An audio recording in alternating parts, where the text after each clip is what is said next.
Graça e paz, queridos alunos.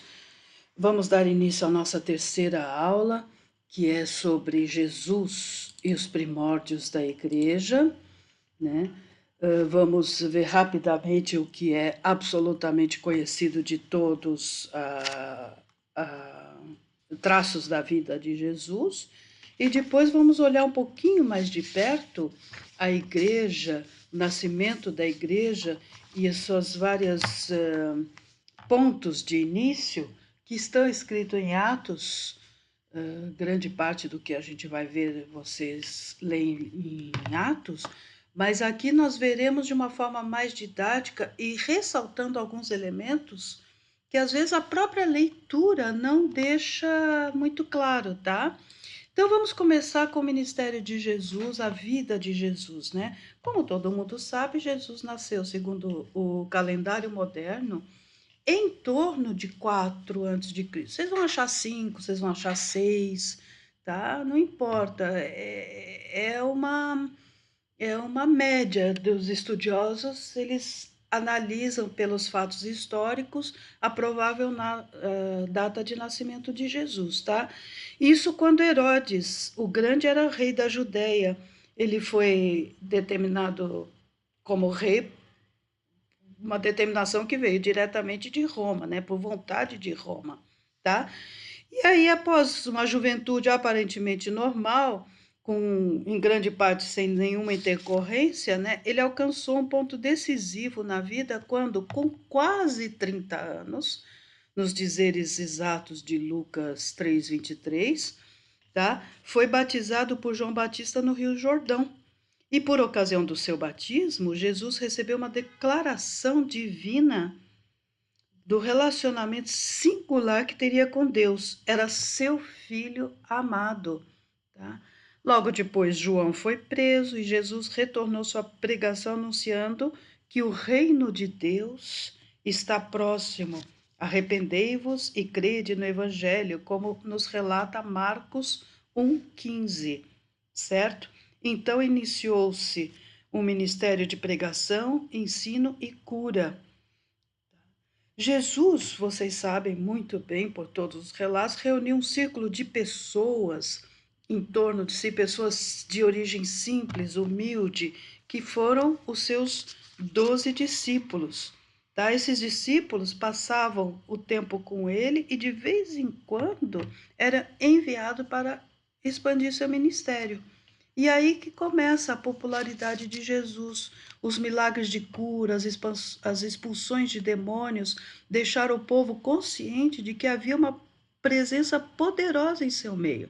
O estilo próprio de Jesus ensinar, né, ou anunciar o significado do domínio e da vontade de Deus por meio de parábolas. Parábolas às vezes muito difíceis, intrigantes, difíceis de se interpretar, né?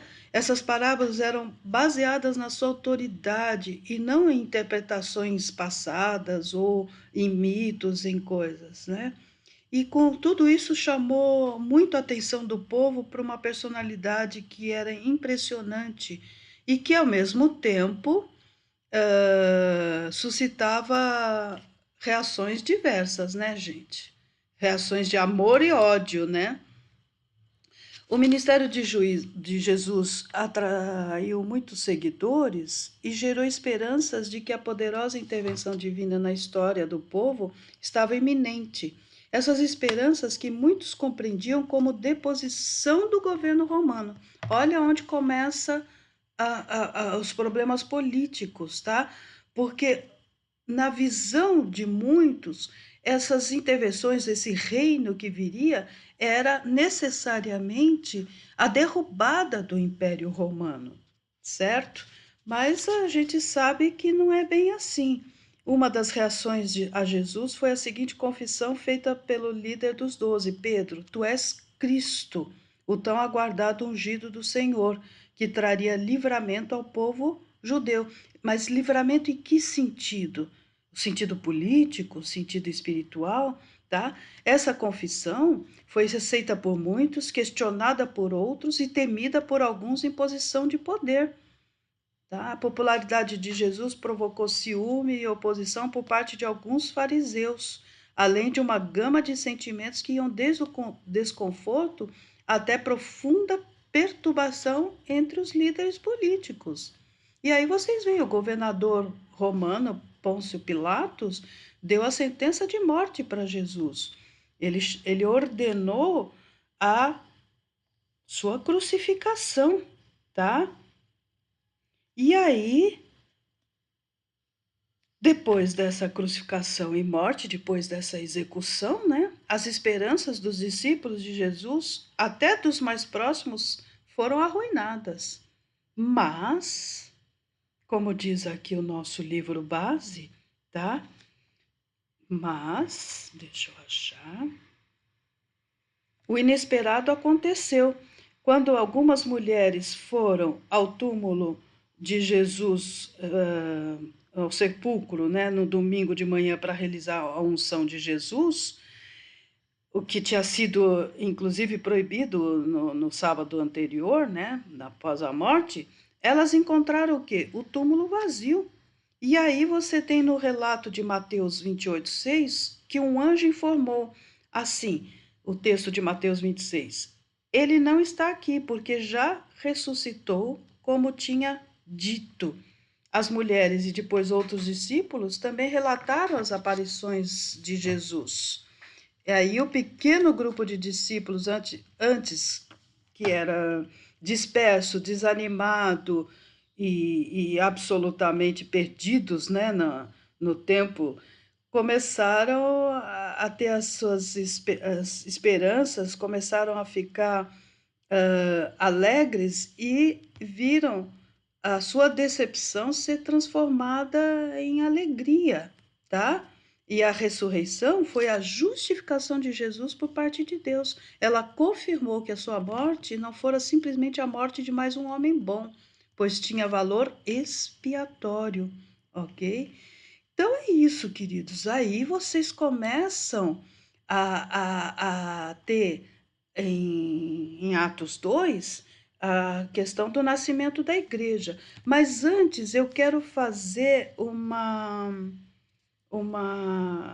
esclarecimento a respeito de termos que aparecem nos textos sobre a história da igreja e sobre as primeiras tensões dentro da própria igreja, que é a questão dos judeus hebraicos e judeus helenistas.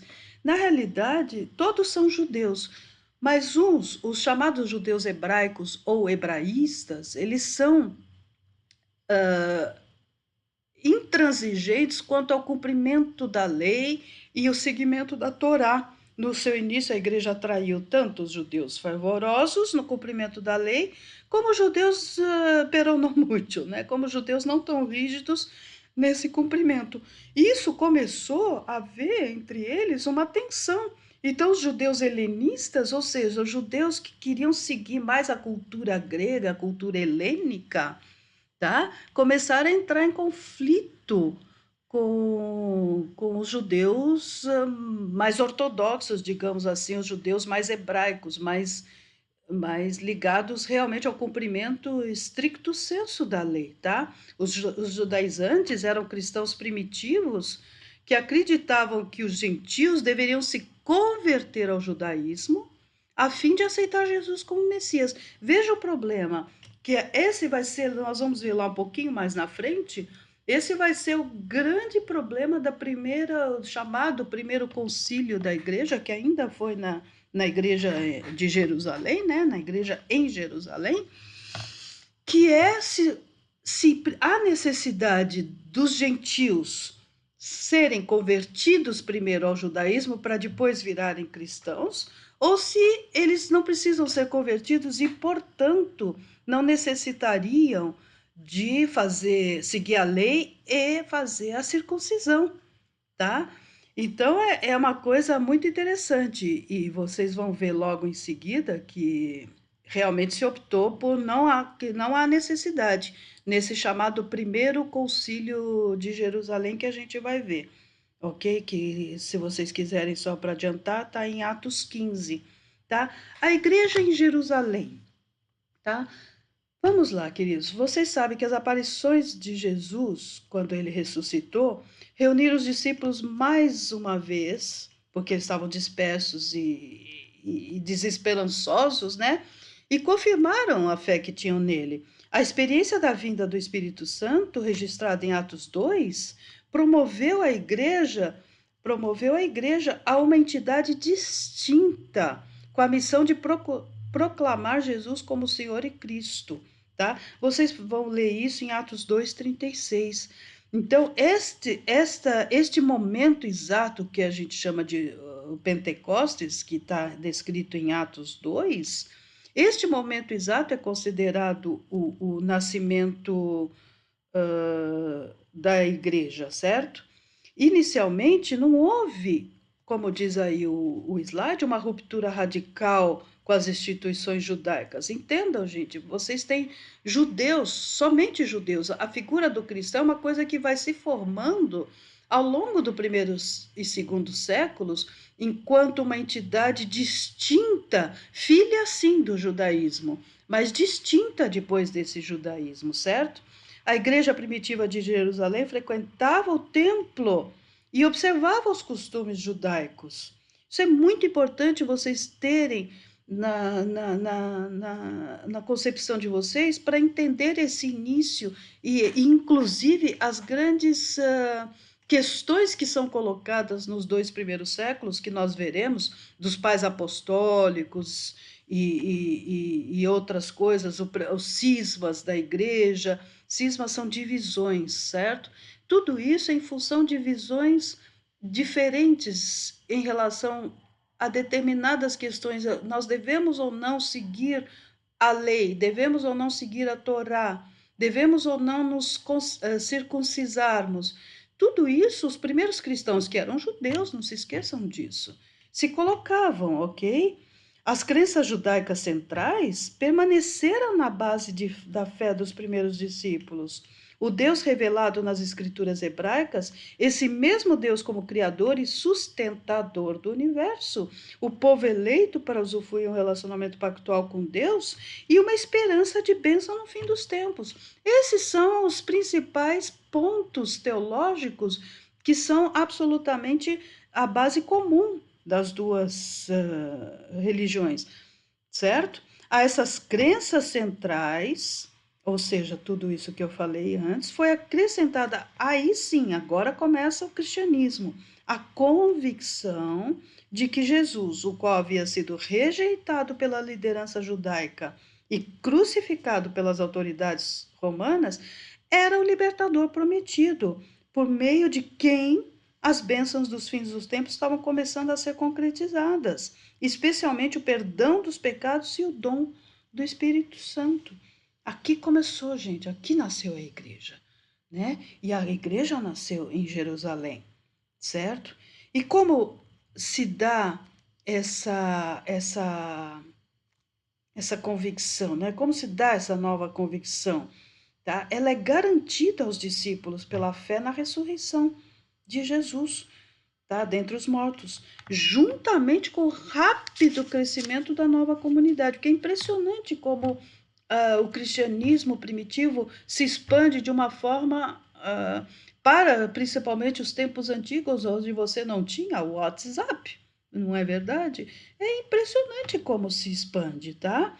Então, o rápido crescimento da nova comunidade que atraía como membros aqueles que haviam seguido Jesus anteriormente e se impressionado com o estilo de vida e as maravilhas manifestas em seu ministério.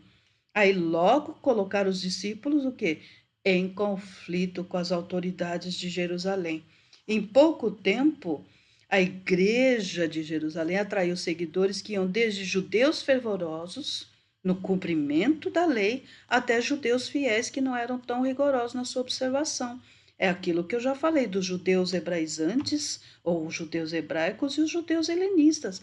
Isto, claro que começa a criar um certo conflito. Aí, de modo geral, tá, gente? Não é tudo estanque e cada grupo não participa, às vezes, das ideias ou das crenças do outro grupo. Mas, em média, de modo geral, vocês têm 3 grandes grupos principais. que são só didaticamente divididos, entendam isso, tá? Não é uma coisa rígida. Os seguidores de Jesus, liderados por Pedro e pelos 12, os convertidos da Judéia, que eram liderados por Tiago, né? E os indivíduos da diáspora grega, de quem Estevão tornou-se porta-voz, tá? Então vocês têm aí três grupos, mas eles não são estanques e não dialogam entre eles, mas simplesmente você tem esses grupos que podem ser identificados pela leitura do texto, tá? Esses primeiros discípulos representavam três diferentes posturas em relação à lei, tá? Mas não necessariamente exatamente os seguidores de Tiago são assim, os seguidores de Estevão são assim, não. São outra forma de você ver, outra parâmetro para você analisar três principais visões em relação aos acontecimentos da época. Então você tem a interpretação geral da lei com base nas principais ênfases, uma interpretação geral, não é literal, não é aquela interpretação, como eu posso dizer, absolutamente letra a letra. A segunda, sim, você tem a observância de toda a lei, que geralmente são os fariseus que se converteram ao cristianismo. Mas eles não deixam de ser fariseus na sua essência, eles não deixam de acreditar na Torá e exigir dessa nova postura, mesmo convertidos a Jesus, eles não deixam de existir a observância de toda a lei. Tá? Olha aí, já começando o conflito, olha a interpretação geral com a observância de toda a lei. Você já começa a ter conflitos intra-igreja, além dos problemas que você vai ter externamente à igreja. E o terceiro tipo é a preferência pelo tabernáculo no deserto e pela corrente universalista do Antigo Testamento, em oposição ao templo, que é a postura representada por Estevão, tá? Então, todas as três perspectivas exerceram, gente, é evidente, influência na interpretação de Paulo, por exemplo, tá? Paulo empregava tanto a tipologia como levava a lei a sério, mas nem sempre de modo literal, e desenvolvia o universalismo implícito em alguns dos profetas. Esse universalismo, vocês podem entender como começar a aceitar os gentios, por exemplo, no corpo da igreja, sem a necessidade de se transformar num judeu, sem a necessidade de seguir a Torá e sem a necessidade de fazer a circuncisão, né? Vamos ver um pouquinho sobre Estevão, tá? Ok, o capítulo 6 do livro de Atos dos Apóstolos relata a instituição dos diáconos na igreja primitiva, tá? Naqueles dias, o número de cristãos estava crescendo muito e houve o quê? Uma crise entre os helenistas e os hebreus.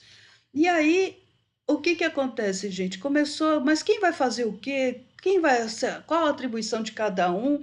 Ah, eu não posso ficar servindo à mesa, eu não posso ficar vendo as finanças, eu não posso ficar pensando na comida de todo mundo. Por quê? Porque eu tenho que pregar, eu tenho que orar, tá? Então, o que aconteceu? Os 12 apóstolos, aqui com Matias já incluso, né? Vocês sabem que já teve a substituição de Matias, né?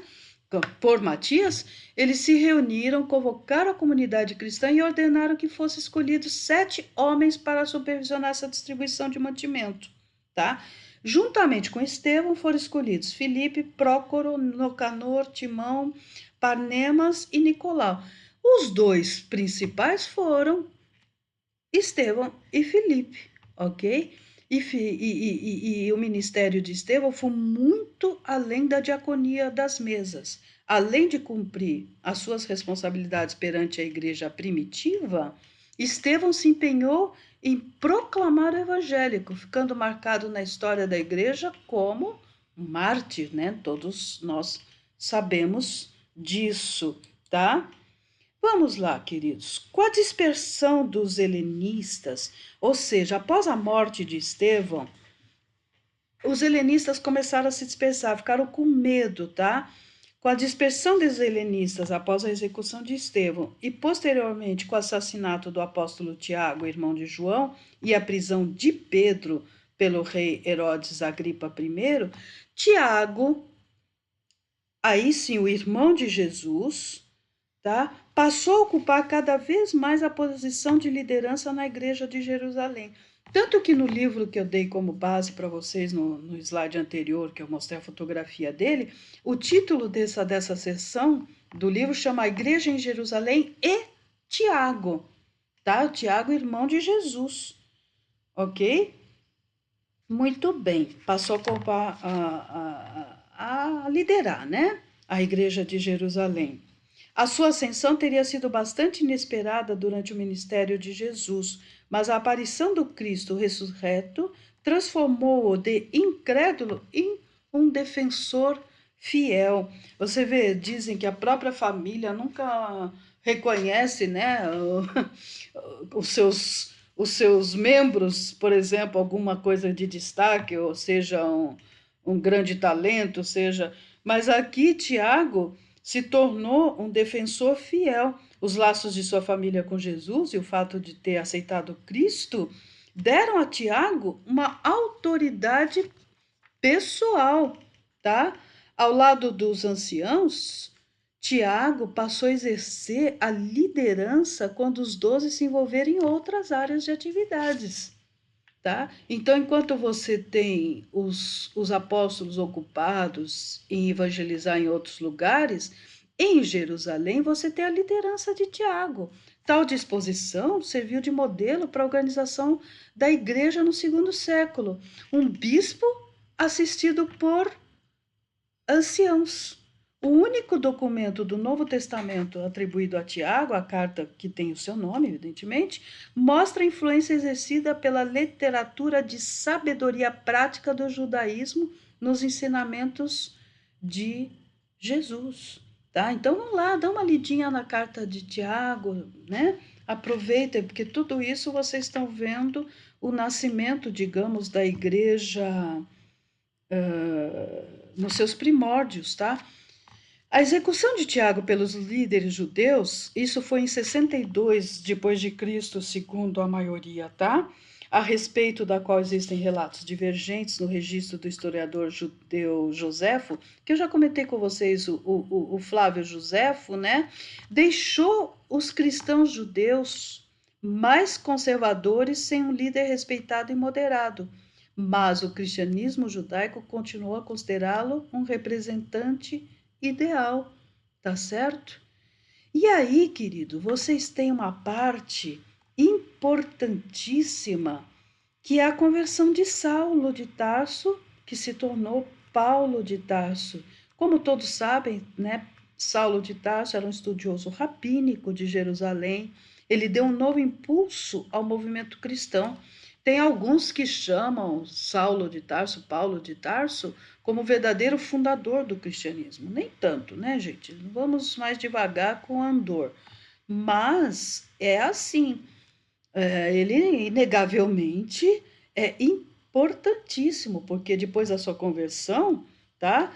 O Jesus mesmo o incumbiu de ser um apóstolo às nações, ou seja, aos gentios. Então você tem Paulo, Pedro e os líderes de Jerusalém, que eles concordavam com o fato de que seu chamado aos gentios correspondia à missão de Pedro aos circuncidados. Leiam lá em Gálatas 2, de 7 a 9, tá?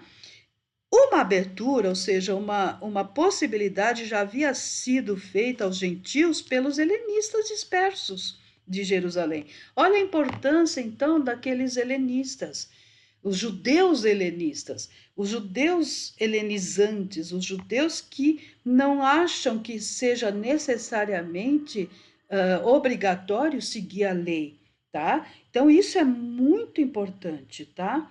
E daí vocês vão ter a grande parte do que eu comentei, a importantíssima parte, que é o chamado primeiro concílio.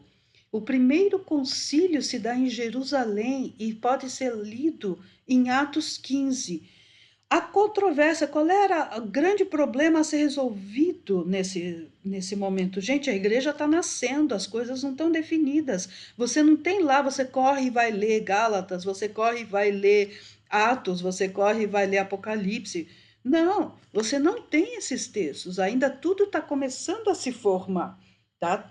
As ideias, eles estão tentando entender, estão recebendo ainda essas revelações.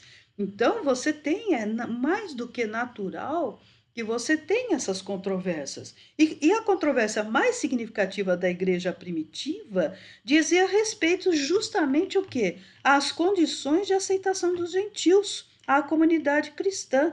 Afinal de contas, os gentios deveriam aproximar-se como prosélitos, aceitando a circuncisão e obrigados a seguir a lei, ou seria simplesmente a fé em Jesus e o batismo suficientes para inseri-los na aliança? Essa é a grande questão do primeiro concílio. Paulo tornou-se o protagonista de um evangelho sem lei para os gentios. Já outros indivíduos na igreja de Jerusalém insistiam o quê? Na necessidade da circuncisão. E Pedro e Tiago, cada um a partir das suas próprias perspectivas, procuravam mediar. Tudo isso vocês vão ver em Atos 15, tá? A saída de alguns elementos de Jerusalém colocou os judeus mais conservadores, conservadores do ponto de vista religioso, cultural, tá? E uma posição predominante na igreja local. Mas os helenistas encontraram um núcleo em Antioquia da Síria. Então vocês veem que você já tem uma primeira divisão, os judeus hebraizantes, os judeus que o autor aqui que eu sigo chamou de judeus hebraicos, e os judeus helenizantes, eles já começam a se dividir, inclusive fisicamente, como Jerusalém já teve essa, essa, essa questão. Houve, naturalmente, os judeus mais hebraicos, hebraizantes, ficaram em Jerusalém e os helenizantes encontraram um novo núcleo na cidade de Antioquia. Agora vocês terão uma série de slides que eu vou passar, não tão demoradamente, que são mapas, porque, em primeiro lugar, eu pedi que vocês sempre estudassem com o livro na mão e o mapa no outro. Então vamos só dar uma analisada, vamos nos situar. Olha, aqui embaixo, onde está escrito Cesareia, mais para baixo um pouco, você tem Jerusalém, ok? É porque eu peguei o quê? Eu quis reforçar esta parte, olha, a Antioquia. Antioquia foi a base de operações, digamos assim, dos judeus helenistas, dos judeus helenistas.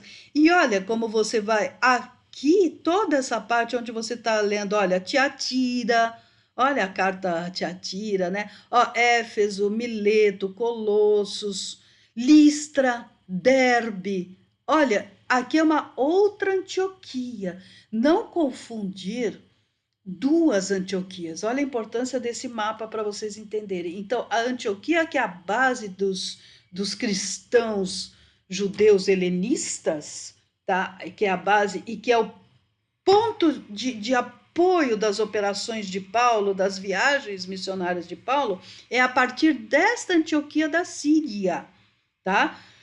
É a partir desta Antioquia da Síria, tá? Olha Tarso, onde Paulo nasceu. Tudo isso aqui hoje, se vocês forem no mapa moderno, é a atual Turquia. Olha a Capadócia aqui, você vê às vezes nos jornais turistas indo para a Capadócia para andar com os balões, né, pelos céus da Capadócia, tal. E olha a ilha de Chipre e a ilha de Creta, não confundir Chipre com Creta. Creta está mais aqui, onde está a palavra Antioquia, vocês têm a Grécia, tá? Aqui, ó, tudo, vocês têm aqui as ilhas gregas e tudo. Mas então vamos lá, queridos. Ó o mar Mediterrâneo. Mar Mediterrâneo é tudo isso em azul. Aqui está Israel. Ó aqui o mar da Galileia. Esse pedacinho aqui, ok? Então aqui é o norte de Israel. Então você vai indo para o norte e você vai chegar na Antioquia, que é onde eu vou falar agora da igreja de Antioquia, tá? Ok. Antioquia, importantíssimo, gravem bem essa palavra, gravem bem o local, não confundam as duas Antioquias, tá? A igreja que começou em Antioquia, quando os crentes de Jerusalém foram dispersos, perseguidos em decorrência da pregação de Estevão, tá? Eles essa igreja era formada por cristãos muito mais helenizados, tá? Esses cristãos levaram a mensagem de Jesus aos gregos e foi em Antioquia, conforme você pode ler em Atos 11, 26, que o novo termo cristão passou a ser utilizado para designar aquele povo que, embora incluísse tanto judeus quanto gentios, estava começando a ser identificado como algo distinto de ambos. Então aqui começa, gente, vocês percebem? A igreja ela vai adquirindo a sua personalidade, a igreja vai adquirindo a sua individualidade. Não, nós não somos judeus, nós não somos gentios, nós somos cristãos, certo? Então você percebe que ela começa daqui a pouco ela já vai tirar o RG dela, né? Daqui a pouco ela vai adquirir a sua maioridade e tirar o RG dela. Então ela vai ser um elemento distinto com a sua própria concepção, com as suas próprias ideias, mesmo que dentro dela, no seio dessa igreja, haja pessoas de origem judaica e pessoas gentis, né, dos gentios, ou seja, que não são judeus, tá? Agora, o abandono da exigência da circuncisão não resolveu, pelo contrário, viu, gente? Complicou a questão da comunhão à mesa, por exemplo, entre cristãos e gentios. O problema atingiu o ápice em Antioquia, onde a insistência de Paulo para que as leis alimentares judaicas não incidissem sobre os crentes gentios. Paulo não quer continuar exigindo as práticas judaicas entre os gentios. Eles não precisam entrar nas suas práticas judaicas para serem admitidos na igreja, tá? Então, que essas leis, né, alimentares não incidissem sobre os crentes gentios, em contraste com a transigência de Pedro e Bernabé, que transformou a cidade em um centro a partir do qual a missão gentílica da igreja se propagou. Então, olha, gente, voltando a partir daqui, olha, a partir de Antioquia, o cristianismo se espalhou aqui para a chamada Ásia Menor, certo? Foi a partir daqui que Paulo iniciou as suas viagens missionárias, certo? Sob a iniciativa do Espírito, Paulo e Bernabé saíram de Antioquia para difundir o Evangelho de Jesus. Essas missões os levaram às sinagogas dos judeus da diáspora localizada nas cidades gregas de Chipre e da Ásia Menor, tá? Ali eles pregaram primeiro aos judeus e depois aos gentios adeptos do judaísmo, os quais estavam associados de diferentes maneiras às sinagogas. Embora Paulo continuasse a considerar Jerusalém a igreja mãe, ele encontrou em Antioquia uma base de operações, o quê? Mais adequada para suas viagens missionárias subsequentes. Ok? E aí vocês têm Paulo, né? Paulo, não há necessidade de apresentá-lo, mas como a história da igreja ela tem que ser dada desde o início, vamos falar algumas coisas sobre Paulo. Como eu comentei, às vezes ele é chamado segundo fundador do cristianismo, um título que o autor que eu estou seguindo diria, ele não aprovaria.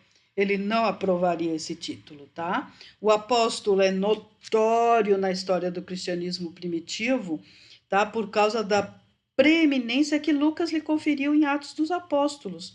e também por causa do número de cartas assinadas por ele no cânon do Novo Testamento, né? É impressionante, quase metade do Novo Testamento é escrito por Paulo, né? Paulo, a gente pode dizer que ele era judeu no aspecto espiritual, ele era romano no aspecto legal e grego no aspecto intelectual. Olha que interessante, 3 trunfos para um missionário do primeiro século.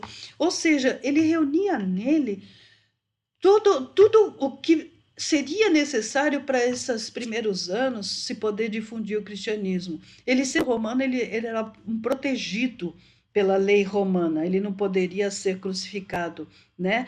Ele sendo grego no aspecto cultural, ele podia atingir os gentios, tá?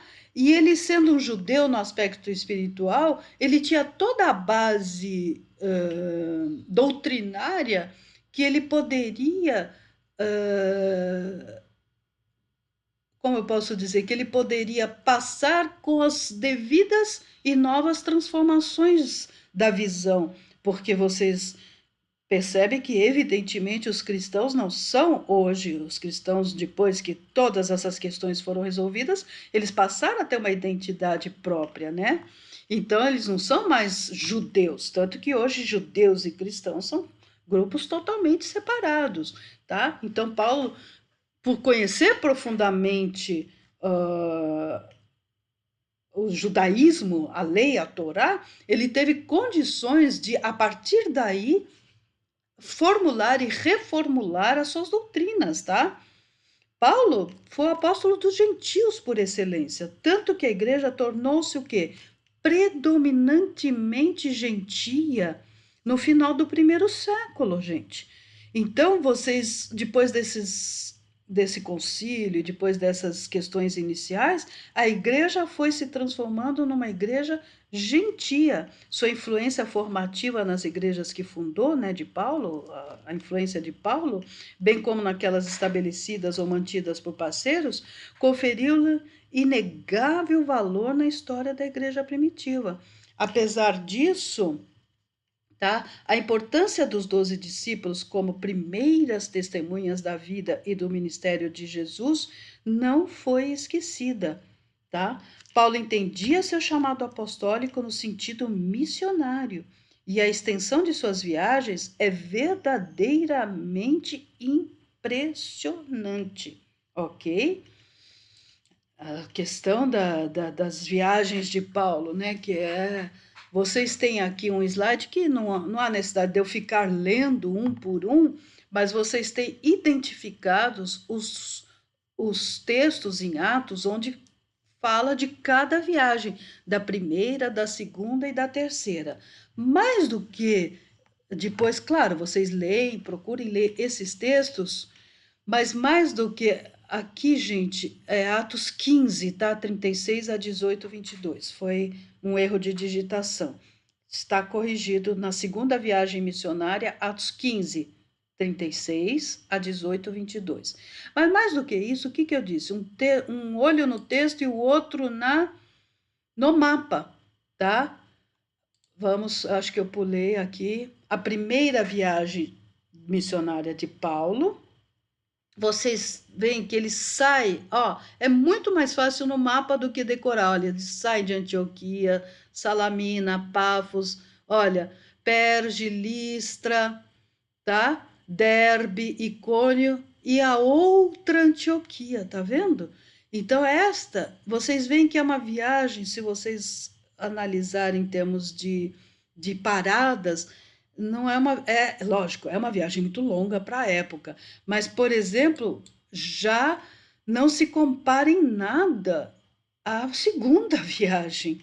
Olha a base de operações aqui, Antioquia, tá? Da Síria, tá? Ó Jerusalém aqui e ó Antioquia. Pensem sempre que a Antioquia, que é a base de operações de Paulo, está ao norte, ó, de Jerusalém, tá certo? Tá ao norte de Jerusalém. Aí vocês têm aí todo o caminho a Bereia, Corinto, Atenas, Éfeso, tá? E aí você vê que ele faz uma volta e volta para Antioquia. Com a leitura do texto e esses mapas em mãos, vocês realmente vão entender muito melhor, porque não ficam palavras vazias, tá? Olha aqui de novo, da onde ele saiu? Antioquia, Derbe, Listra, e assim vai. Então, mais importante do que vocês só lerem o texto, é lerem o texto sempre que possível, e claro, sempre que for, que o próprio texto exigir, procurar o mapa. É muito fácil jogar mapas na internet, viagens missionárias de Paulo. Vocês jogam lá no Google, vocês jogam Roma não, Império Romano do primeiro século, jogam no Google. Tudo isso vocês vão conseguir, sempre jogam imagens, tá? E peçam imagens, não peçam mapas não, peçam imagens. Vocês vão achar tudo isso, eu tiro fazendo essas pesquisas no Google, tá? E daí você tem a exata noção da dimensão, né? Ó, Jerusalém, sempre pegue algum ponto de referência. Meu ponto de referência sempre é Jerusalém, tá? Porque daí vocês têm noção realmente da, da extensão e da localização, porque até vocês pegando o mapa moderno, se vocês pegam Jerusalém, vocês vão dando uma seguida mais ou menos a olho pelo mapa moderno, vocês vão ver que está na atual Turquia, isso não tem dúvida. Agora aqui, Acaia e Corinto, tudo isso é atual Grécia, ok, queridos? Atual Grécia. E aqui, olha, o famoso norte da África. Nós teremos pais da igreja importantíssimos do norte da África. Então vejam que o norte da África, em relação à Europa, é dividido somente pelo mar Mediterrâneo. São coisas que vocês vão analisando que vocês não precisam ficar decorando, é só analisar. Façam perguntas para você, onde está a Grécia? Ah, é a Caia. A professora falou que a Grécia é a Caia, né? Então a Grécia está aqui.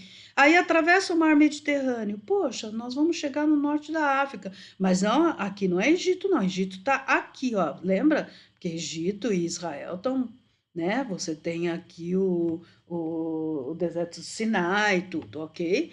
Então tudo isso vai ajudar muito vocês a estudarem. E aí, queridos, nós já estamos na reta final, eu sei que é uma aula longa, densa, mas a igreja em Roma, tá? Relata-se que visitantes de Roma, tanto judeus quanto prosélitos, estiveram presentes em Jerusalém no primeiro Pentecostes após a ressurreição de Jesus, como você pode ler em Atos 2:10. E alguns deles podem ter levado consigo a fé em Cristo de volta para Roma. Então, assim, como começou a igreja em Roma, né? Então, eu também compactuo dessa visão. A igreja de Roma começou com a volta daqueles que estavam no Pentecostes, tá? Claro que já existia um grande número de cristãos e judeus, e tanto cristãos judeus quanto gentios, né, em Roma, quando Paulo escreveu sua principal carta aos Romanos, já na segunda metade dos anos 50, tá? Oriunda de um contexto cosmopolita, a igreja tinha o grego como seu idioma. Vocês veem como a questão cultural é importantíssima. Você está em Roma, Itália, você deveria ter o latim como língua oficial, mas a cultura grega é mais ou menos como a cultura americana de hoje. Todos os filmes que vocês pegam, tudo está em inglês, inglês, inglês. Então, também na época, o homem culto da época falava grego. O homem culto da época falava grego, ok? Muito bem. É impossível, tá, traçar as viagens de Pedro após sua partida de Jerusalém, tá? Mas Paulo atesta a presença de Pedro em Antioquia. Além disso, o texto de 1 Pedro sugere um ministério em regiões da Ásia Menor e a presença até mesmo de um partido de Pedro, tá? Em Corinto. E sugere uma atividade bastante interessante, bastante ativa, tá? Bastante importante. Então, por que que eu tô falando de Pedro? Porque geralmente, e principalmente se vocês pegarem os católicos, né, você associa a Igreja de Roma a Pedro. E como começou isso? Primeiro, você não pode ter certeza absoluta dessas viagens, do itinerário dessas viagens e se ele realmente chegou até a Roma, tá? Agora, as fontes do segundo século fornecem fortes evidências da presença de Paulo e de Pedro em Roma. São fontes do segundo século, então você não consegue depreender isso dos textos bíblicos, mas dos pais da igreja, tudo você consegue, tá? E também, sabe o que, que eles atestaram? O martírio de Pedro em Roma, tá? Agora, ademais, a referência à igreja na Babilônia em 1 Pedro 5,13 provavelmente deve ser entendida como uma referência velada a Roma, ao local onde a carta foi escrita. Por quê, gente? Vocês sabem que Babilônia é sinônimo é sinônimo de confusão, né? De babado e de confusão. Então você tem o que, que acontece em Roma? Tá a sede do poder do Império Romano. E você tem um grande problema das perseguições, vocês têm um grande problema da questão política, os imperadores romanos preocupadíssimos com os cristãos, preocupadíssimos não do ponto de vista espiritual e intelectual e religioso, não, preocupadíssimos do ponto de vista político, porque apesar de ser um grupeto que começou muito pequeno, eles viram o quanto estava crescendo. E a gente viu na primeira aula que toda essa parte que eu mostrei para vocês, por exemplo, das viagens missionárias de Paulo, elas estão inseridas no Império Romano do primeiro século. Voltem lá na aula anterior e vejam aquele mapa enorme, né, o Império Romano, ok? Você tem um pai da igreja chamado Clemente de Roma e outro Inácio de Antioquia, tá? Eles escreveram para Roma associando tanto Pedro quanto Paulo à igreja local. Clemente insinuou, inclusive, que o martírio deles ocorreu ali, tá? Agora, são informações já do segundo século, né? Não, Clemente 90, cerca de 96 e 116. Sim, são informações do segundo século. Então não sabe-se de quanto isso foi, digamos, lenda ou quanto isso foi relatos, por exemplo, de transmissão oral, tá? Um outro padre chamado Dionísio de Corinto fez a primeira declaração explícita do martírio de Pedro em Roma, mas isso foi no ano 170, tá? Mas seu testemunho é um tanto enfraquecido pela afirmação equivocada, se analisada com muito rigor, de que Pedro e Paulo foram martirizados ao mesmo tempo. Então, os estudiosos, que têm muitos outros recursos de analisar a parte histórica e a parte, por exemplo, dos artefatos, de todos os manuscritos e tudo, eles começaram a perceber que poderia esse Dionísio de Corinto não ter falado muito a verdade, tá? Que seria quase impossível que Pedro e Paulo teriam sido martirizados ao mesmo tempo juntos, portanto, tá? Agora, não muito tempo depois, um texto apócrifo chamado Atos de Pedro relata o ministério memorável do apóstolo em Roma e conclui com a história de sua crucificação de cabeça para baixo por vontade própria, com estilo de execução também mencionado por Orígenes. Então é bastante complicado, tá? Os pais da igreja apontam tudo bem a presença deles como fundadores da igreja de Roma, tá? Inscrições mais antigas os associam, né, a Roma. Agora as coisas elas devem ser tomadas com um pouco mais de cuidado. Queridos, estamos terminando, vamos lá, tá? Aqui é um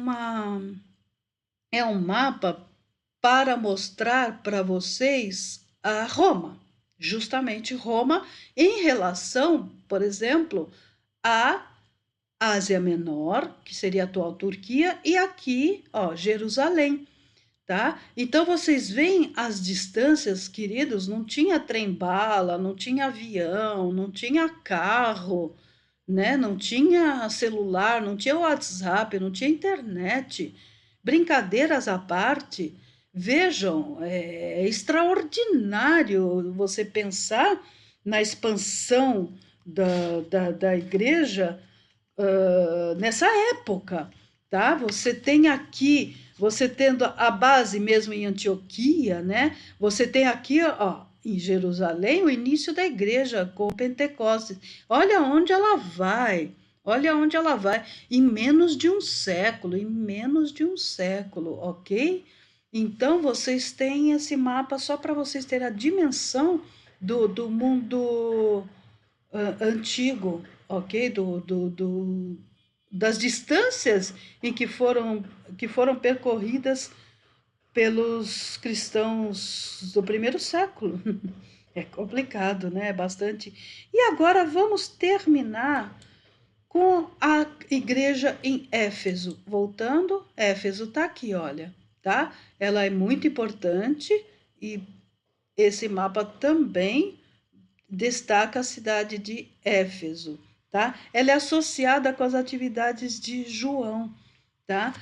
O início da igreja em Éfeso é associado à obra de Paulo e seus companheiros, embora já houvesse discípulos de João Batista situados na cidade. Um deles, inclusive chamado Apolo, era um orador eloquente que passou a crer em Jesus e tornou-se um poderoso defensor da nova fé em Éfeso e depois em Corinto, tá? Muito interessante. A estada mais longa de Paulo está registrada em uma única localidade, ou seja, há mais de 2 anos, foi em Éfeso, no início dos anos 50. De lá, ele aparentemente supervisionou a obra de outros evangelistas que levaram a mensagem cristã por toda a província da Ásia. O que é a província da Ásia? A Ásia Menor, atual Turquia, tá?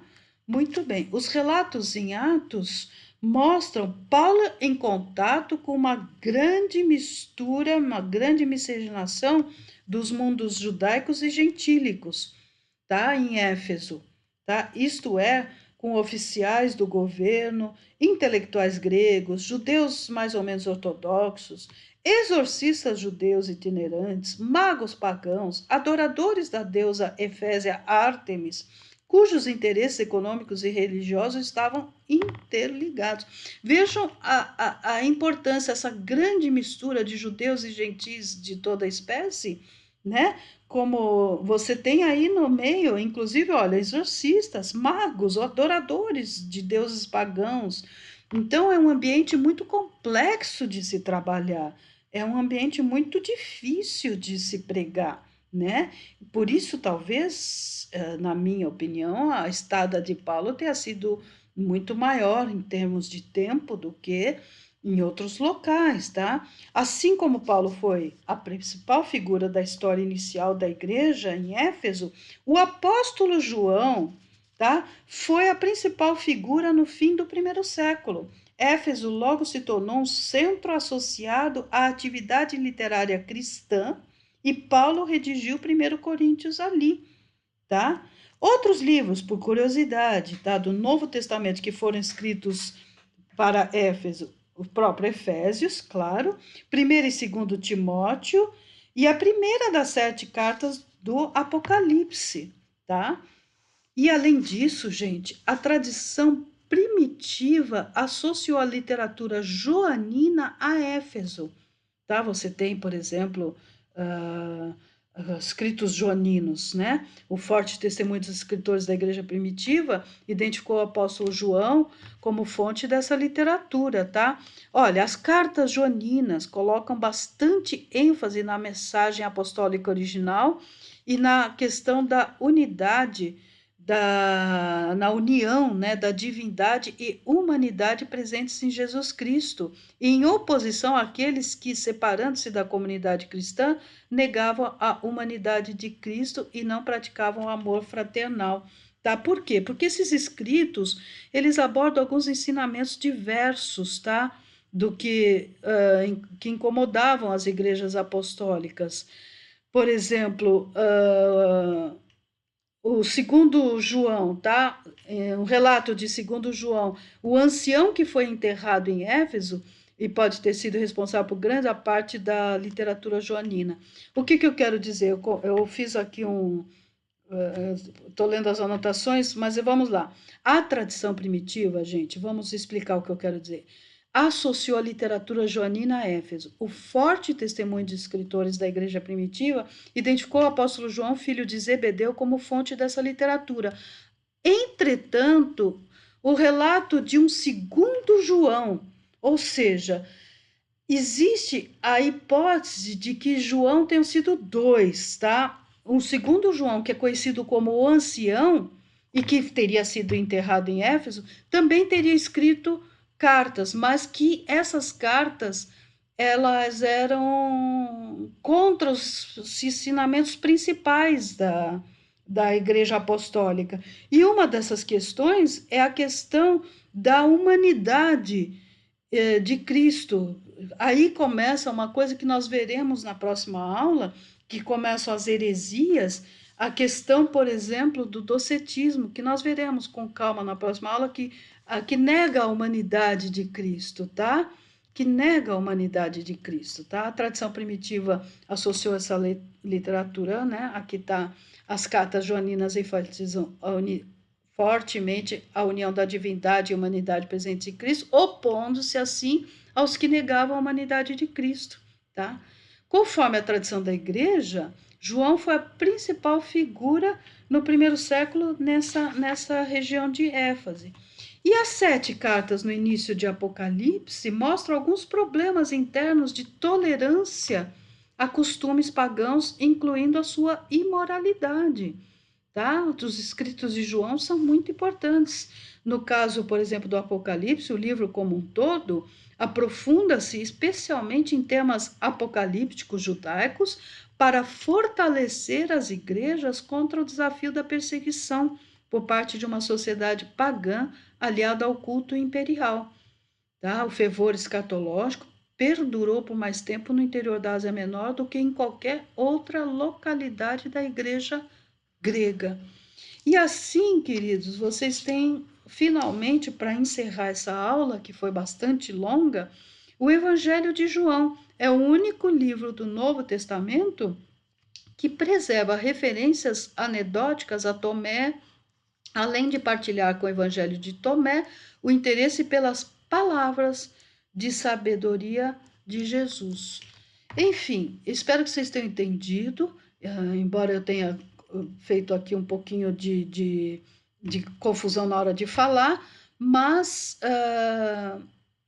é isso. Éfeso, então, o importante de vocês saberem daqui é que é associado à atividade literária das cartas, da literatura joanina, do modo geral, ok? Bom, obrigada, queridos. Aqui acaba a terceira aula. Espero que vocês estejam gostando. Estejam sempre à vontade para mandar uma mensagem, dúvidas. E, por enquanto, ficamos por aqui. Logo, logo vamos para a nossa aula 4. Um abraço a todos.